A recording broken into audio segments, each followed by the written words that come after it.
عقیدت و احترام کے ساتھ درود شریف کا نذرانہ عقیدت پیش کریں۔ اللہم صلی علی سیدنا و مولانا محمد وبارک وسلم، صلو علیہ صلاۃ و سلاما علیک یا رسول اللہ صلی اللہ تعالی علیہ وسلم۔ عرس اعلیٰ حضرت کے اس پربہار موقع پر مسجد امام احمد رضا میں یوم رضا کی تقریب منعقد ہو چکی ہے۔ ہم اور آپ اس میں شرکت کی سعادت حاصل کر رہے ہیں۔ مجھ سے پیشتر نعت و منقبت کے آپ نے اشعار سماعت فرمائے، اور جمعہ کے دن آپ نے امام اہل سنت اعلیٰ حضرت فاضل بریلوی کے علمی کمالات کو ملاحظہ فرمایا۔ آج کی گفتگو میں کچھ باتیں اعلیٰ حضرت عظیم البرکت کے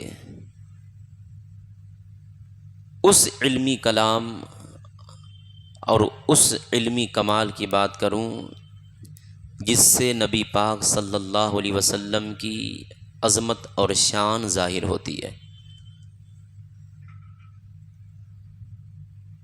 امام اہل سنت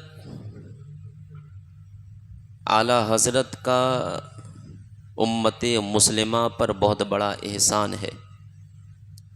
آپ نے اپنی تحریر، اپنی تالیف اور اپنی تصنیف کے ذریعے مسلمانوں کے ایمان کی حفاظت فرمائی ہے۔ جب کچھ باتیں آپ سنیں گے تو اس بات کا احساس آپ کو ہوگا کہ جتنے بڑے بڑے انعام ہمیں پیارے رضا نے عنایت فرمائے ہیں کہ ہم رب سبحانہ تعالیٰ کا اس انعام کے حصول پر شکر ادا کرنا چاہیے۔ بات کرتے ہیں کنز الایمان کی، جو اعلیٰ حضرت نے قرآن عظیم کا ترجمہ کیا، اور اس میں صرف تراجم ہی نہیں بلکہ اس ترجمہ قرآن میں مصطفیٰ کی عظمت اور شان کو بیان فرمایا۔ قرآن کا ترجمہ کرنا یہ کوئی آسان کام نہیں ہے۔ قرآن کے ترجمہ کے لیے درجنوں علوم کی ضرورت ہے، اور اس علوم پر صرف ٹچ ہونا کافی نہیں ہے بلکہ اس علوم پہ ماہر ہونا ضروری ہے، اور جس سے اس پر مہارت نہیں ہوگی وہ قرآن کا ترجمہ نہیں کر سکتا۔ اور اگر فقط کوئی اپنی علم کی بنیاد پر قرآن کا ترجمہ کرے تو ترجمہ تو کر سکتا ہے لیکن الوہیت اور رسالت میں تنقیص پیدا کر سکتا ہے۔ اس لیے ترجمہ قرآن کے ساتھ اللہ پر ایمان بھی مضبوط ہونا چاہیے، رسول سے عقیدت بھی پکی اور سچی ہونی چاہیے، اور وہ ترجمہ کر کے دکھایا ہے اعلیٰ حضرت فاضل بریلوی نے۔ میں ایک دو جھلکیں آپ کے سامنے پیش کرتا ہوں تاکہ آپ اس بات کا احساس کریں کہ اگر ہم قرآن کے ساتھ ترجمہ قرآن کنز الایمان کو پڑھتے ہیں تو کس طرح ایمان کی حفاظت اور اس کی سلامتی ہوتی ہے۔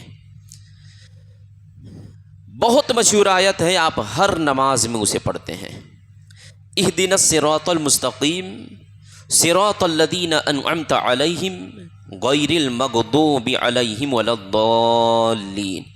یہ جو لفظ ضالین ہے اس کا معنی ہوتا ہے گمراہی کے، اس کا مطلب ہوتا ہے بہکے ہوئے کے۔ اس لیے اس میں ترجمہ جب کیا جاتا ہے تو اس طرح کہ اے اللہ ہمیں سیدھا راستہ چلا، صراط الذین انعمت علیہم، ان لوگوں کے راستے پر جن پر تیرا انعام ہوا، غیر المغضوب علیہم ولا الضالین، نہ کہ ان لوگوں کے راستے پر جن پر تیرا غضب نازل ہوا اور نہ بہکے ہوئے کے راہ پر چلا۔ تو یہاں ضالین کے معنی ہے بہکے ہوئے کے۔ یعنی گمراہی کے۔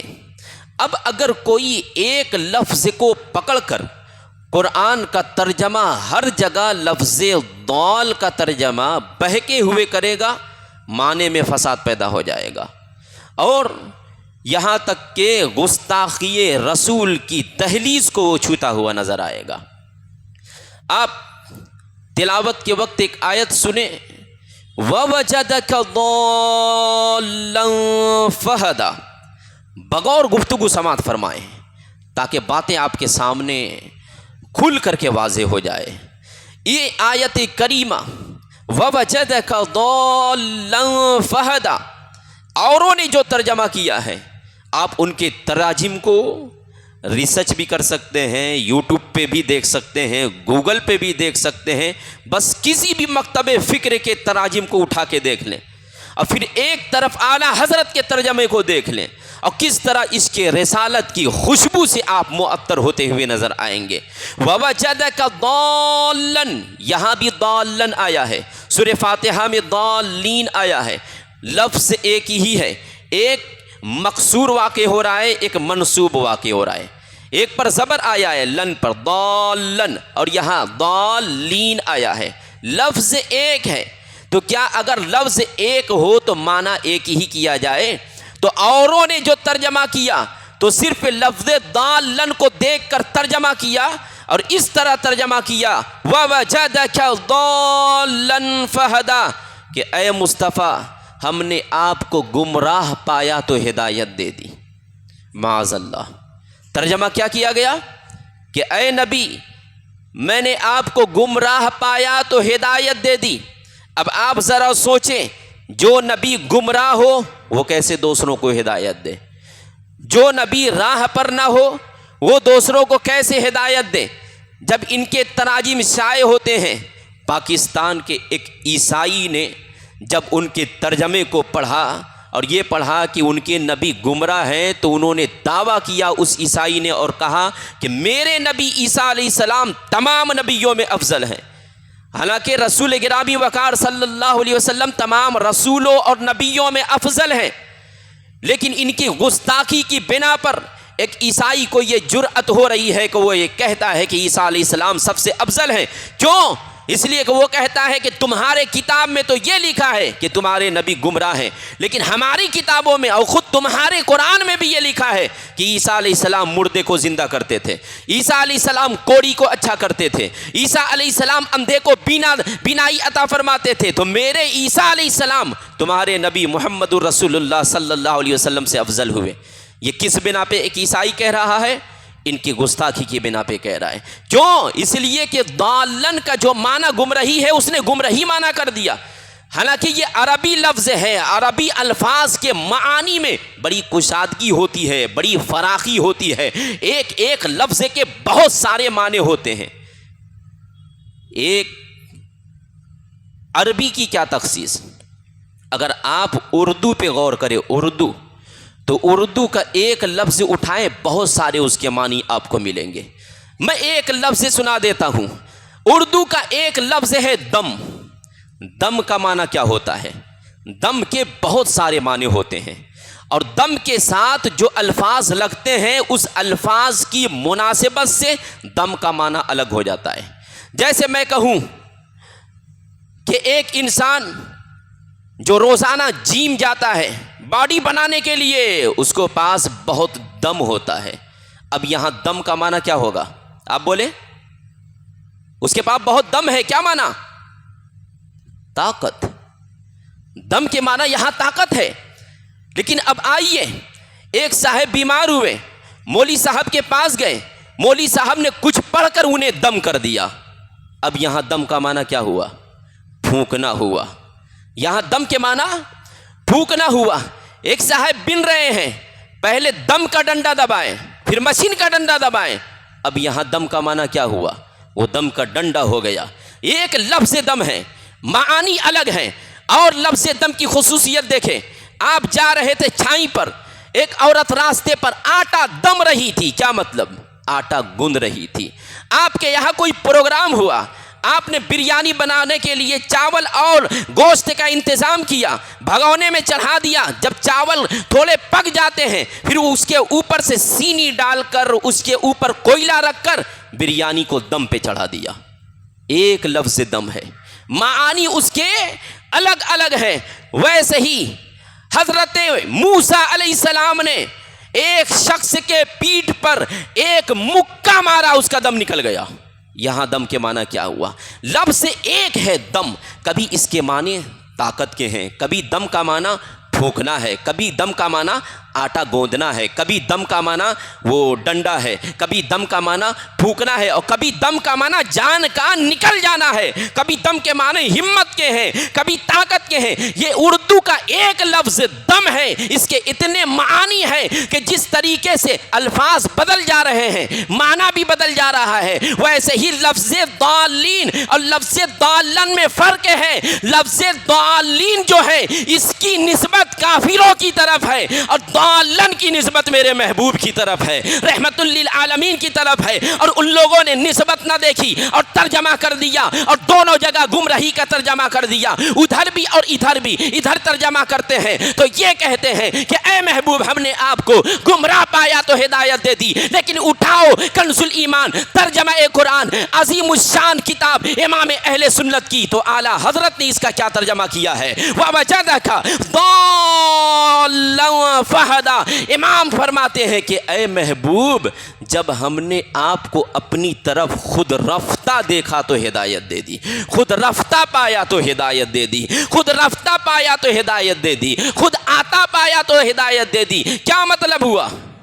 کہ میرے مصطفیٰ رب کی رضا کے لیے، رب کو منانے کے لیے اتنی عبادتیں، اتنی ریاضت کرتے، رب کو پہچاننے کے لیے اور رب کی رضا کے لیے کہ خود کو بھول جاتے تھے، اور اسی کو امام نے فرمایا کہ اپنی طرف خود رفتہ پایا تو ہدایت دے دی۔ ایک بچہ اگر سویا رہتا ہے، سو کر اٹھتا ہے، اگر 2 ڈھائی 3 سال کا بچہ ہے، سو کر اٹھتا ہے، اس کی ماں اگر اس کے پاس نہیں ہے تو اٹھنے کے بعد اس کے زبان پہ سب سے پہلا لفظ ماں کا آتا ہے۔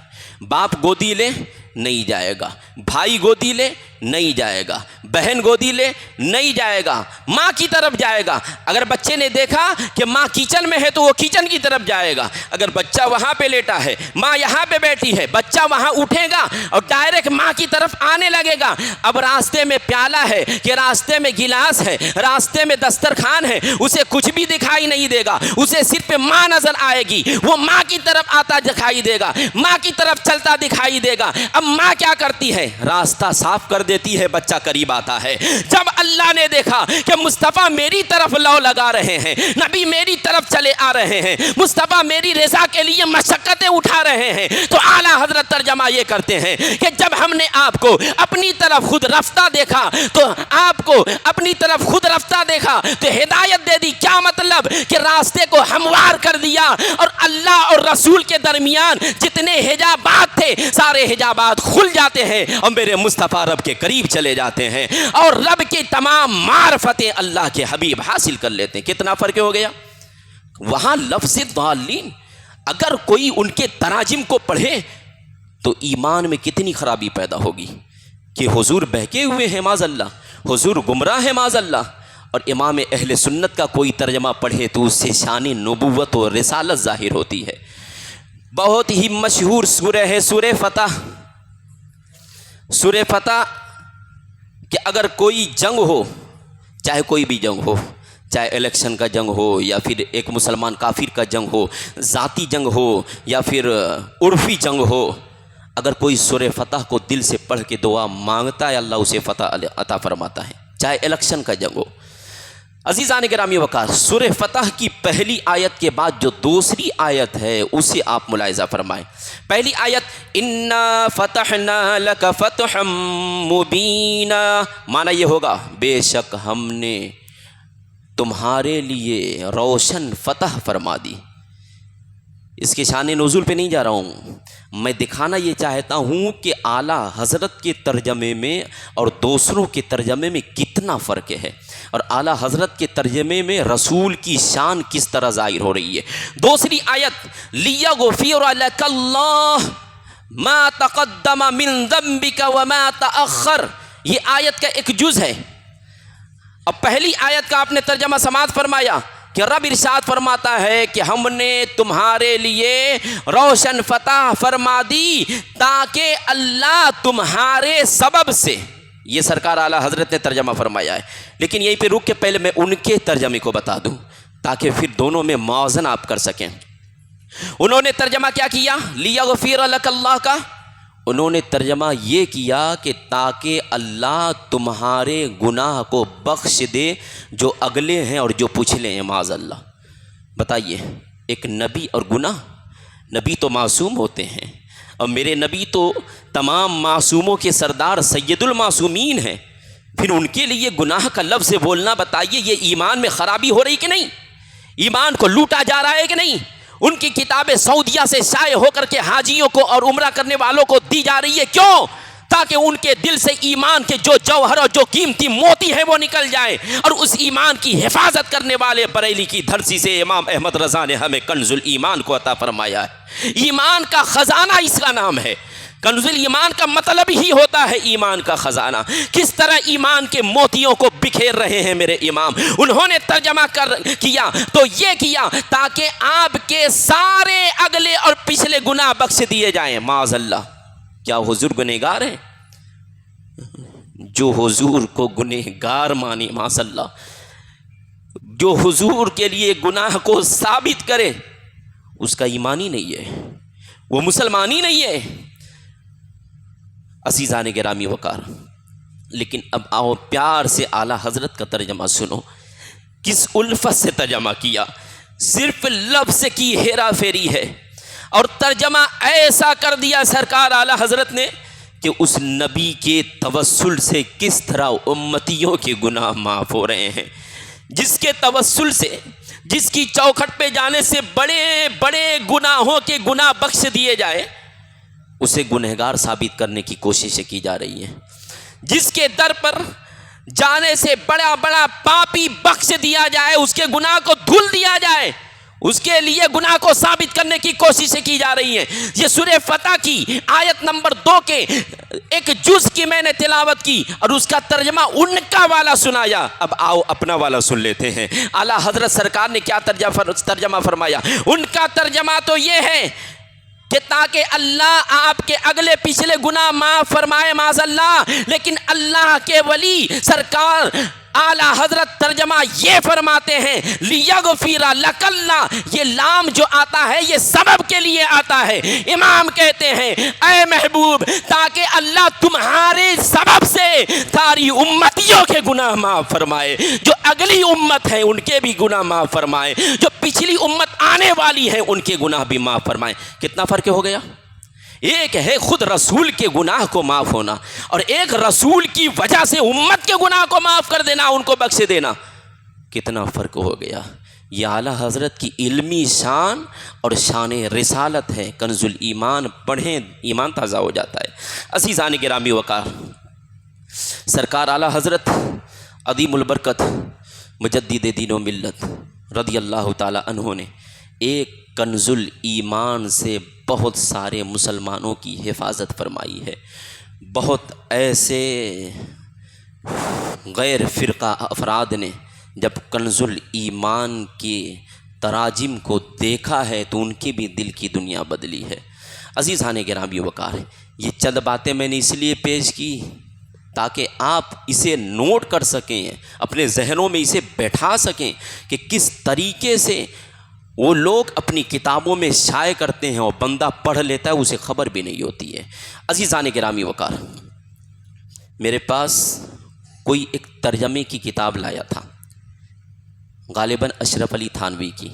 کوئی گیا تھا سعودی، وہاں سے لایا، پھر کہا کہ یہ کتابیں ملی ہے، اور اردو میں ترجمہ لکھا تھا۔ تو میں نے اس میں ترجمہ دیکھا، یہ 2 آیت کی، اس کے علاوہ اللہ یستہزئ بہم ویمدہم فی طغیانہم یعمہون۔ وقت نہیں کہ میں اس پر بھی گفتگو کروں۔ میں دیکھا اور یہ جو میں نے بات آپ کے سامنے پیش کی ہے نا، یہ کوئی سنی سنائی نہیں، یا پھر کہیں یوٹیوب پہ یا پھر گوگل پہ سرچ کر کے نہیں، بلکہ میں نے اپنی آنکھوں سے ان کے کتابوں میں دیکھا ہے کہ اس طرح کے وہ ترجمے کیے ہوئے ہیں۔ ان کے کتابوں میں اس طرح کے ترجمے لکھے ہیں کہ حضور گمراہ تھے تو ہدایت اللہ نے دی، معاذ اللہ۔ عزیزان گرامی وقار، سرکار اعلیٰ حضرت فاضل بریلوی رضی اللہ تعالی عنہ نے نبی پاک صلی اللہ تعالی علیہ وسلم کے عشق کے موتی کو لوگوں کے سامنے پرو کر رکھ دیا ہے۔ نبی کونین صلی اللہ تعالی علیہ وسلم کی عظمت کو ظاہر فرمایا اپنی کتابوں، اپنی تحریروں اور اپنے تقریروں کے ذریعے سے۔ سرکار اعلیٰ حضرت فاضل بریلوی کو جانا جاتا ہے حوالے کی حیثیت سے، سرکار اعلیٰ حضرت کو جانا جاتا ہے دلائل کی حیثیت سے، سرکار اعلیٰ حضرت کو جانا جاتا ہے براہین کی حیثیت سے، سرکار اعلیٰ حضرت کو جانا جاتا ہے عاشق رسول ہونے کی حیثیت سے، سرکار اعلیٰ حضرت کو جانا جاتا ہے اس کے رسول کے مجسمے ہونے کی حیثیت سے، سرکار اعلیٰ حضرت کو جانا جاتا ہے 1000 کتاب لکھنے والے مصنف کی حیثیت سے، اعلیٰ حضرت کو جانا جاتا ہے 8000 سے زائد فتاوی کا جواب دینے والے مفتی کی حیثیت سے۔ یہ کوئی معمولی شخصیت اعلیٰ حضرت کی نہیں تھی، سرکار اعلیٰ حضرت کا عقیدہ بھی بڑا بے مثال تھا۔ عقیدہ توحید ہو یا عقیدہ رسالت ہو، بہت ہی مضبوط اور یقینی عقیدہ رکھتے تھے سرکار اعلیٰ حضرت امام اہل سنت اعلیٰ حضرت فاضل بریلوی کے پاس ایک شخص آتا ہے، اور آنے کے بعد ایک شخص آتا ہے جو علم نجوم میں مہارت رکھتا تھا، یعنی ستاروں کو دیکھ کر کے وقت بتا دیتا تھا، ستاروں کو دیکھ کر کے بارش کی باتیں بتاتا تھا، ستاروں کو دیکھ کر کے موسم کو بتایا کرتا تھا۔ جیسے آج سائنسداں اپنے مشینوں کے تحت اس بات کو لوگوں کے سامنے اجاگر کرتے ہیں کہ بارش کون دن ہوگی، لیکن آپ دیکھے ہوں گے آپ کا موبائل جو بتاتا ہے کہ رات میں 12 بجے 85% بارش ہونے کا اندیشہ ہے، لیکن بارش نہیں ہوتی ہے، وہ کم بھی پڑ جاتی ہے، کبھی ہو بھی جاتی ہے، کبھی نہیں بھی ہوتی ہے، پھر کبھی نیوز آتا ہے، پھر کبھی سائنسدانوں کی طرف سے یہ اعلان شائع ہوتا ہے، لوگوں کے سامنے ظاہر کیا جاتا ہے کہ فلاں تاریخ کو ایک ایسا طوفان آنے والا ہے، ایک ایسی آندھی آنے والی ہے کہ اس میں اتنے لوگ تباہ ہو سکتے ہیں، اتنے لوگ برباد ہو سکتے ہیں۔ یعنی یہ پیشین گوئی کرتے ہیں ستاروں کو دیکھ کر کے، اسی کو علم نجوم کہا جاتا ہے۔ نجوم کا علم رکھنا، ستاروں کا علم رکھنا کہ یہ ستارہ یہاں پہ ہوگا تو بارش ہوگی، یہ ستارہ یہاں پہ ہوگا تو موسم سرما ہوگا، ستارہ وہاں ہوگا تو موسم گرما ہوگا۔ تو وہ علم نجوم میں مہارت رکھنے والا شخص اعلیٰ حضرت کی بارگاہ میں آیا تو سرکار اعلیٰ حضرت نے اس سے سوال کیا، کیوں صاحب آپ تو علم نجوم میں بڑے ماہر ہیں، گرمی کا موسم ہے، بتائیے بارش کب ہوگی، بارش کب ہوگی؟ اب وہ ایک کاپی لیتا ہے اور لکھتا ہے، کچھ اس طرح بناتا ہے، بنانے کے بعد کہتا ہے اس مہینہ تو بارش ہے ہی نہیں ہے، اس مہینہ بارش ہے ہی نہیں ہے۔ میرے امام نے فرمایا، عقیدہ توحید دیکھیے کتنا مضبوط ہے، کہتے ٹھیک ہے اس مہینہ بارش نہیں ہے، یہ بات الگ ہے، یعنی اس مہینہ بارش تو ہو سکتی نہیں، کہا لیکن میرا رب چاہے تو ہو سکتی ہے، میرا رب چاہے تو بارش ہو سکتی ہے۔ کہا نہیں، میرا علم کہتا ہے اس مہینہ بارش نہیں ہوگی، میرا پروردگار اگر چاہے تو ابھی بارش ہوگی۔ وہ نجومی شخص سے بھڑک جاتا ہے، کہا کہ آپ یہ کیا بات کرتے ہیں، جب میں کہتا ہوں کہ بارش نہیں ہو سکتی تو آپ کیسے کہہ رہے کہ بارش ہو جائے گی؟ کہا بارش نہیں ہو سکتی یہ تیرا علم کہہ رہا ہے، لیکن رب کی مشیت چاہے تو بارش ابھی ہو سکتی ہے۔ کہا ابھی ہو سکتی ہے، کہا کیسے ہو سکتی ہے؟ کہا اچھا بتاؤ اس وقت گھڑی میں کتنے بج رہے ہیں؟ تو اس وقت 12 بج رہے تھے۔ کتنے؟ 12 بج رہے تھے۔ تو سرکار اعلیٰ حضرت نے گھڑی اتروائی، گھڑی اتروانے کے بعد اس پہ اوپر سے شیشہ نہیں تھا، جیسے اوپر سے شیشہ ہے نا، بس اس کی سوئی کو پکڑ کر 6 پہ لایا اور 6 بجا دیا، چھوٹی سوئی کو 6 پہ لا کے بڑی سوئی کو 12 پہ کر کے کہا اب بتاؤ ابھی کتنا ٹائم ہوا ہے؟ کہا کہ اب تو 6 بجا ہوا ہے۔ کہا کہ ابھی تو 12 بجا تھا، ابھی چند ہی سیکنڈ میں 6 بج گیا، 6 گھنٹہ پہلے ہی 6 بج گیا۔ عزیزان گرامی وقار، کہا کہ آپ نے سوئی گھما دی اس لیے 6 بج گیا، تو کہا کہ یہ بھی رب کی قدرت میں ہے کہ رب چاہتا ہے تو موسم اور بارش کی سوئی کو اگر ابھی گھما دے تو ابھی بارش ہوئی۔ امام کہتے رہے کہ بارش ابھی ہو سکتی ہے، جب باہر نظر جاتی ہے تو بادل چھا جاتا ہے، بدلی آ جاتی ہے اور پانی برسنا شروع ہو جاتا ہے۔ ایک ولی کی زبان سے نکلی یہ بات کہ بارش ہو سکتی ہے، اللہ نے اس زبان سے نکلی ہوئی بات کو مکمل کر دیا اور بارش بارش ہونے لگتی ہے اور پھر وہ توبہ کرتا ہے کہ واقعی اگر اللہ چاہے تو بارش ہو سکتی ہے۔ یہ عقیدہ توحید سرکار اعلیٰ حضرت کا اتنا مضبوط تھا کہ اللہ کے بارے میں اس طرح کا عقیدہ کہ اگر اللہ چاہے تو اس طرح ہو سکتا ہے۔ عزیزان گرامی وقار، اور ہونا بھی یہی چاہیے کہ اللہ پہ بھروسہ مکمل طریقے سے ہونا چاہیے۔ امام اہل سنت کا یہ عقیدہ توحید۔ اب عقیدہ رسالت سماعت فرمائیں۔ رسالت یعنی نبی کے بارے میں کیسا عقیدہ تھا؟ حضور کے بارے میں جو عقیدہ اعلیٰ حضرت کا تھا تو وہ تو ان کی کتابوں میں، ان کے اشعار میں، ان کے سلام میں، ان کی تحریروں میں موجود ہے، ان کے جو دل کی باتیں تھیں۔ اسی لیے امام نے فرمایا تھا کہ اگر کوئی میرے دل کو دو ٹکڑا کر کے دیکھے تو ایک ٹکڑے پر لا الہ الا اللہ ہوگا، دوسرے ٹکڑے پر محمد رسول اللہ ہوگا۔ ان کی اپنی محبت پر اتنا بھروسہ، رسول سے پیار پر اتنا بھروسہ کہ دل میں نام محمد نقش کر چکا تھا۔ امام اہل سنت کا عقیدہ رسالت، ان کے نعتیہ اشعار کو دیکھیں۔ ایک شعر ہے، آپ سنے ہوں گے، کون دیتا ہے دینے کو منہ چاہیے، دینے والا ہے سچا ہمارا نبی۔ سرکار اعلیٰ حضرت نے فرمایا کون دیتا ہے دینے کو منہ چاہیے۔ اچھا، یہ دینے لینے کا کام منہ سے ہوتا ہے یا ہاتھ سے؟ اگر آپ مجھے کوئی چیز دیں گے تو ہاتھ سے، میں لوں گا تو ہاتھ سے۔ آپ سامان خریدنے جائیں گے تو پیسہ دیں گے ہاتھ سے، آٹا لیں گے ہاتھ سے۔ تو یہ دینے لینے کا کام ہاتھ سے ہوتا ہے، یہ منہ سے کیوں؟ اعلیٰ حضرت نے یہ کیوں فرمایا کہ کون دیتا ہے دینے کو منہ چاہیے؟ یہ کیوں نہیں فرمایا کہ کون دیتا ہے دینے کو ہاتھ چاہیے؟ منہ کیوں فرمایا؟ اس میں کیا خصوصیت ہے؟ اس کی کیا خوبی ہے؟ اس میں کیا کمال ہے؟ اور اگر سرکار اعلیٰ حضرت ہاتھ کہہ دیتے تو اس میں کیا نقصان ہوتا؟ منہ کیوں فرمایا؟ اب روح سرکار اعلیٰ حضرت کی طرف لو لگا کے آپ سوال کریں، اب پوچھیں کہ اے امام اہل سنت، آپ نے یہ کیوں ارشاد فرمایا کون دیتا ہے دینے کو منہ چاہیے؟ یہ کیوں نہیں فرمایا کون دیتا ہے دینے کو ہاتھ چاہیے؟ ہماری زبان میں بھی منہ کا لفظ بولا جاتا ہے۔ اگر کوئی دو دوست ہوں اور ایک دوسرے میں خوب جم رہی تھی، لیکن پہلے نے دوسرے کو دھوکہ دے دیا، پھر پہلے کے یہاں کوئی کام پڑا تو پھر دوسرا کہے گا کس منہ سے وہ آئے گا میرے یہاں؟ منہ کا لفظ استعمال وہاں بھی کیا جاتا ہے، حالانکہ آتا ہے پیر سے، لیکن استعمال کیا جاتا ہے، یہ ایک محاورہ ہے۔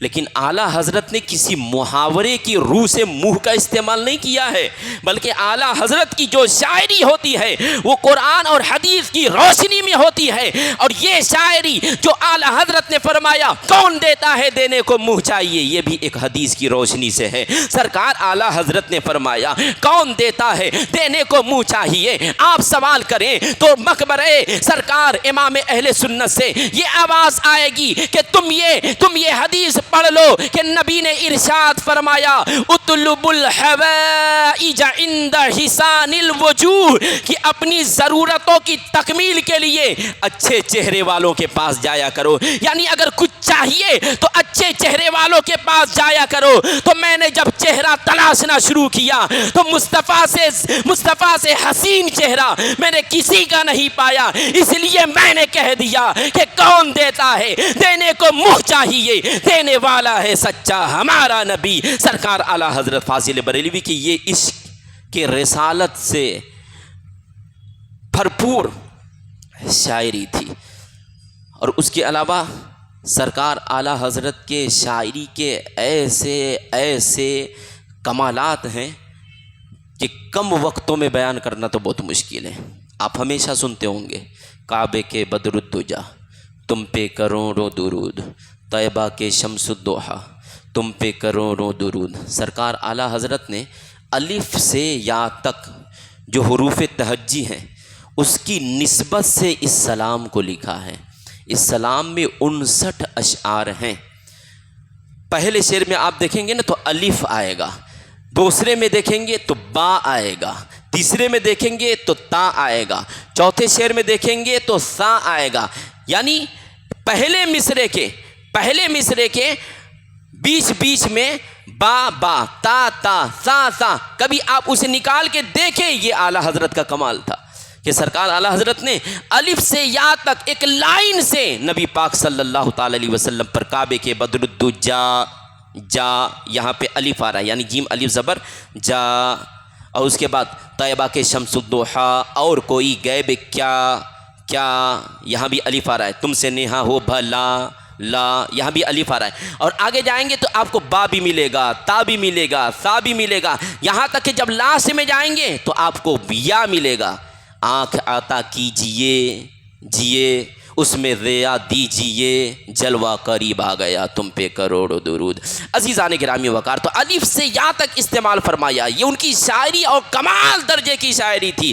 سرکار اعلیٰ حضرت نے اس شاعری کے ایک جوہر کو اپنی سلام کی صورت میں بھی دکھایا۔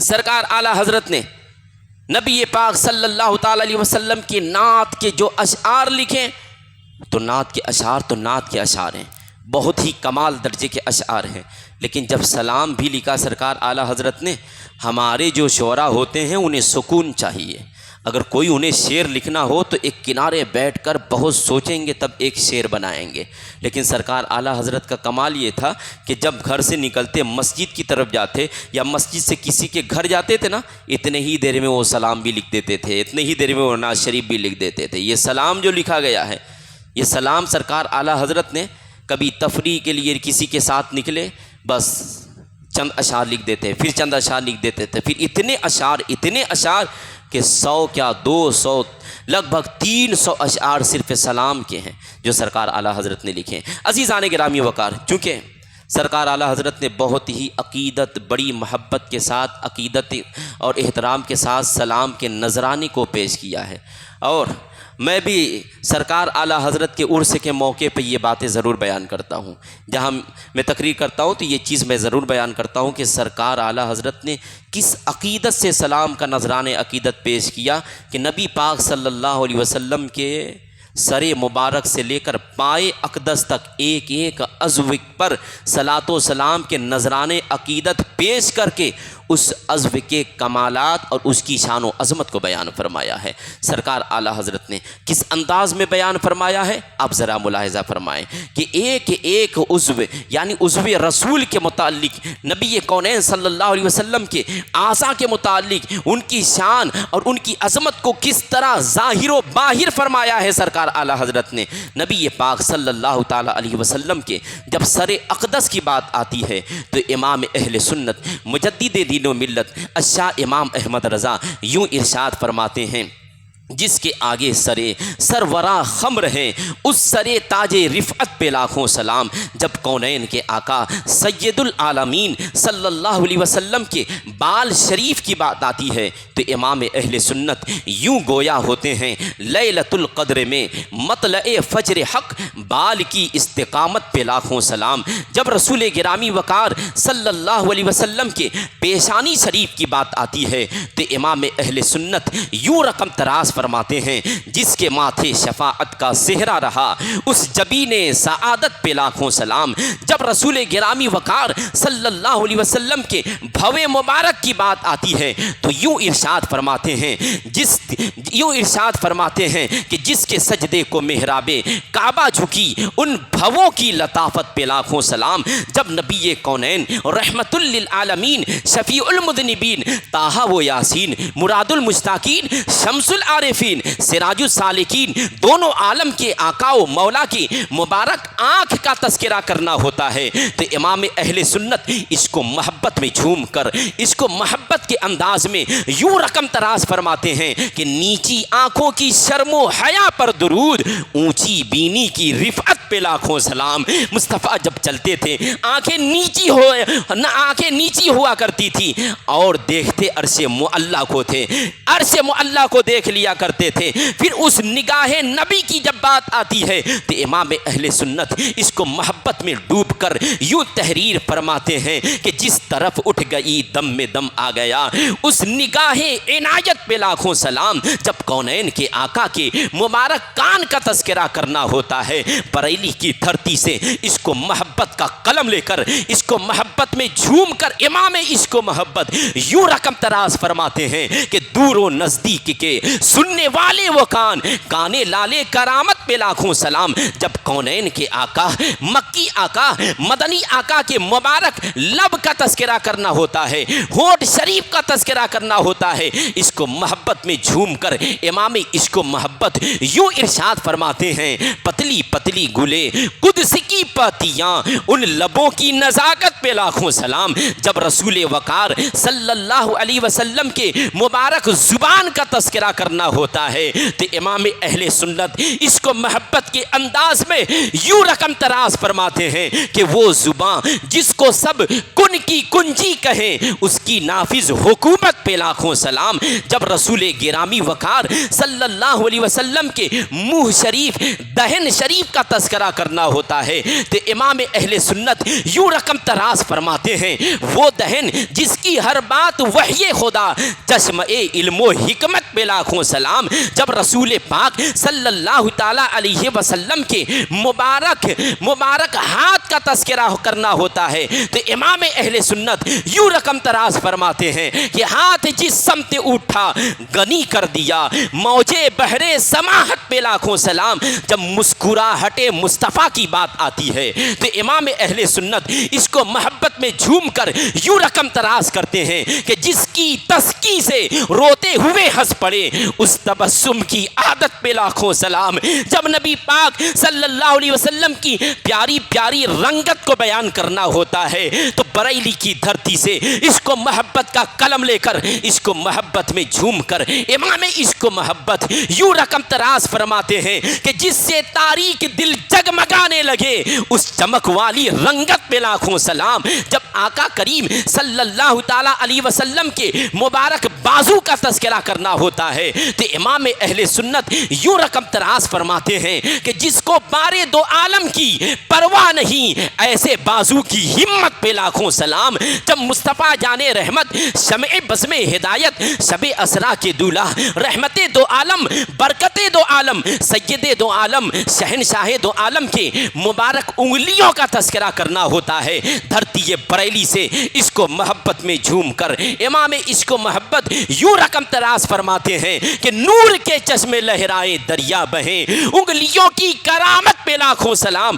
جب اللہ کے نبی صلی اللہ تعالی علیہ وسلم کے مبارک شکم کا تذکرہ کرنا ہوتا ہے تو امام اس کو محبت یوں رقم تراز فرماتے ہیں کہ کل جہاں مل کے اور جو کی روٹی غذا اس شکم کی قناعت پہ لاکھوں سلام۔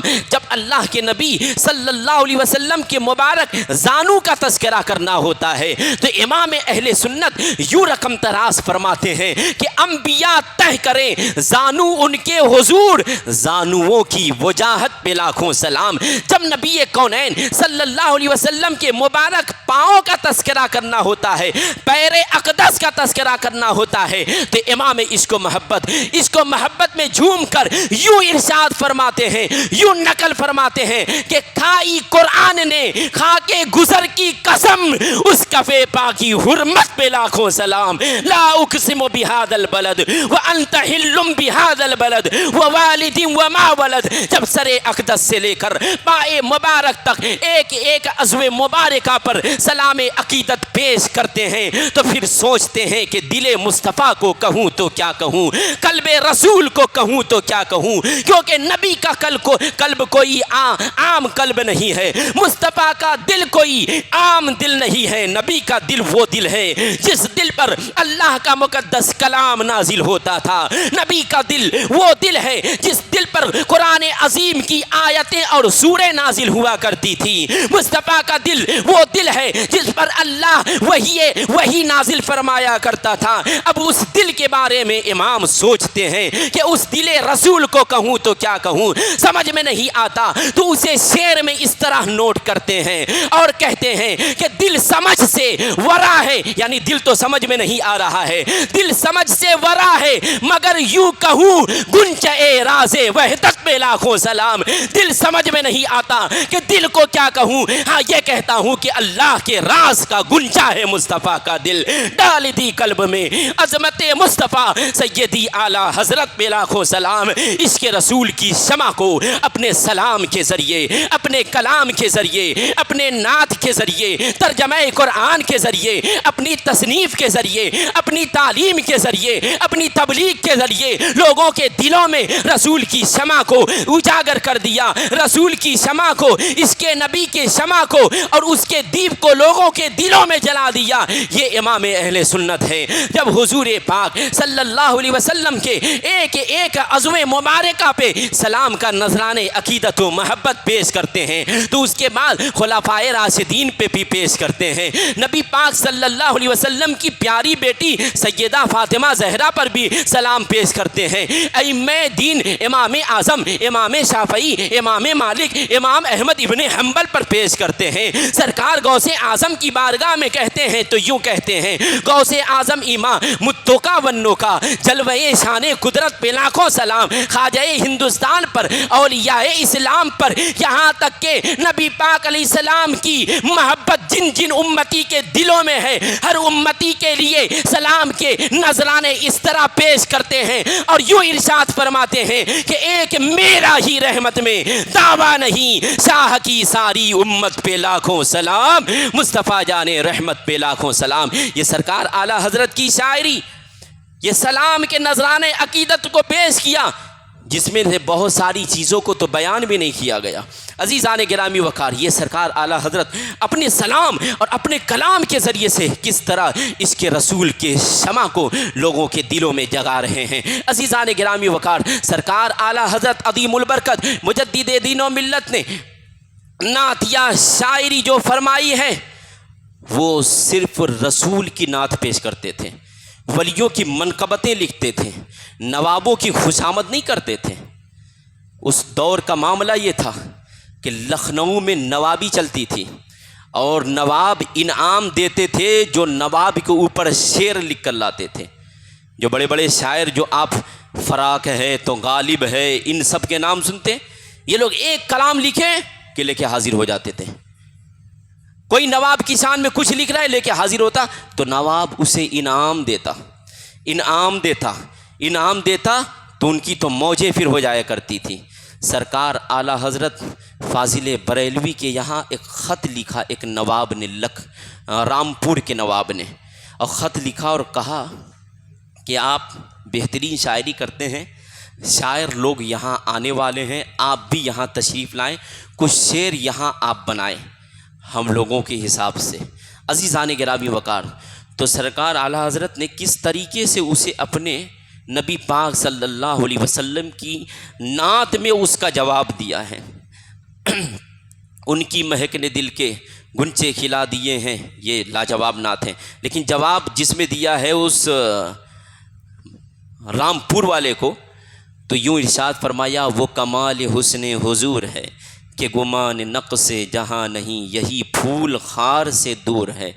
جہاں پھول ہے وہاں کانٹے بھی ہوتے ہیں، جہاں پھول ہوتے ہیں اس میں کانٹے چھپے ہوتے ہیں، نظر نہیں آتا، لیکن مصطفیٰ کو ایسا پھول کہا ہے امام نے کہ یہی پھول خار سے دور، یعنی کانٹے کی بات نہ کرو، کانٹا ان سے بہت دور ہے، یہی پھول خار سے دور ہے، یہی شمع ہے کہ دھواں نہیں۔ جہاں آگ ہوتی ہے وہاں دھواں بھی، لیکن مصطفیٰ ایسے شمع ہیں کہ وہاں دھواں ہی نہیں ہے۔ پھر مقطع میں اس کا جواب دیتے ہیں اور کہتے ہیں کہ تم مجھے ایسا ویسا شاعر نہ سمجھو کہ میں چند چیزیں لکھ کر نواب کے پاس، کبھی نواب حیدرآباد کے پاس، کبھی نواب نظام آباد کے پاس لوگ حاضر ہو جایا کرتے تھے، کہیں نواب لکھنؤ کے پاس لوگ چلے جایا کرتے تھے، کوئی کتاب لکھتے ہیں رامپور کے نواب کے پاس حاضر ہو کر اس سے انعام حاصل کرتے، لیکن امام اہل سنت کہتے ہیں کہ میری شاعری اور نعتیہ کلام اور میری جو شاعری اتنی سستی نہیں ہے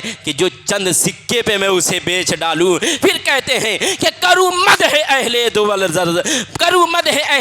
رضا، پڑے اس بلا میں میری بلا، میں گدا ہوں اپنے کریم کا، میرا دین پارے نا نہیں۔ نان پارا کا تھا نا وہ نواب، نان پارا کا تھا، تو نان پارا کو بھی پارے نان بنا دیا اعلیٰ حضرت نے، اس کو بھی الٹا کر دیا۔ کروں مدح اہل دول رضا، کروں مدح اہل دول رضا۔ اہل دول کہتے ہیں وقتی حکومت کرنے والے کو، وقتی سیاست کرنے والے کو، وقتی نواب وغیرہ کو۔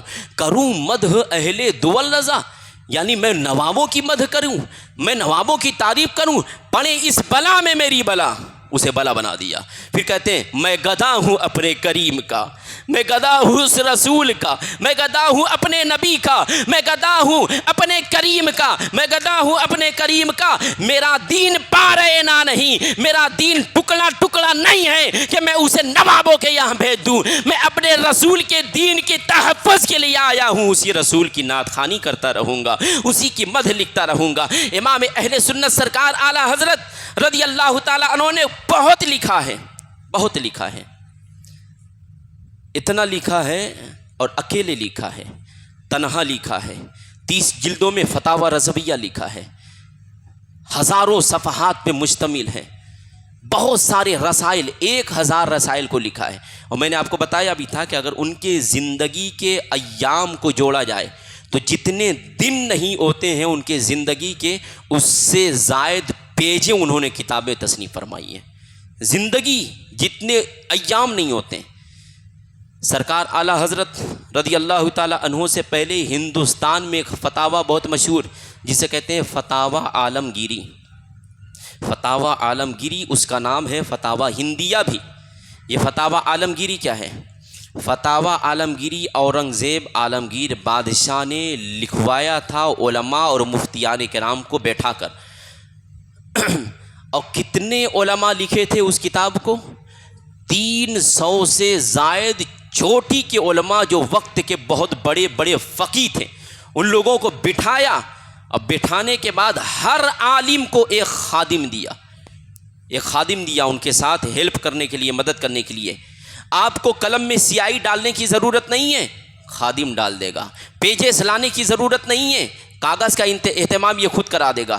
آپ کے کام کاج خود کرا دے گا، آپ کے دسترخوان یہ خود لگائے گا۔ آپ لوگوں کا کام صرف یہ ہے کہ آپ فتوے لکھیں، آپ مسائل لکھیں، آپ کتاب تصنیف فرمائیں۔ تو 300 سے زائد علماء کرام نے مل کر، جن کو ہر ایک کو خادم بھی ملے تھے، اور ان لوگوں نے مل کر کے ایک کتاب لکھی تھی، اسے کہا جاتا ہے فتاویٰ عالمگیری۔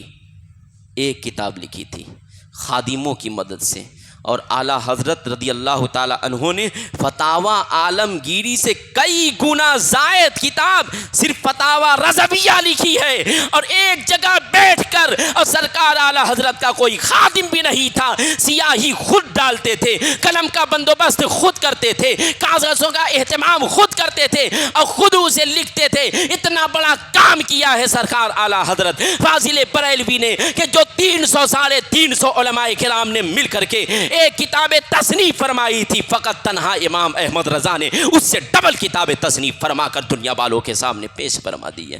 کتنی محنتیں کی ہیں، کتنی قربانیاں دی ہیں، کتنی مشقتیں کی ہیں۔ اور سرکار اورنگزیب عالمگیر یہ کون تھے؟